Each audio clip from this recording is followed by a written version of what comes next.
आज आराम का? आज आराम म्हणलं आज आराम करावं काय कुकरी बिकरी दिली सोडून जरा पण हार पडावं जरा. पहिली माणसं म्हातारी माणसं अशीच असायची घरी ना. कारभारी राहायचं मग पहिली जुन्या काळात ना. हम्म. आमच्या बापाच्या काळात कारभारी होतं 10-20 बिळा राहायचं तेव्हा.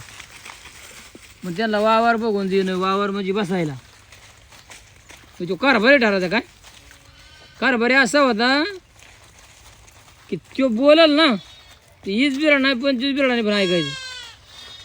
आज बाबा हिथंच बसायचे तर हिथंच उद्या मोरं न्यायची उद्या न्यायचीच.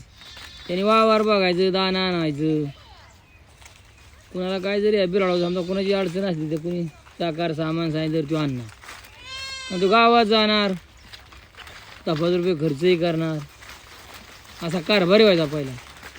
आता कारभारी राहिलं नाही जुनं. आता स्वतःच मालक झालं.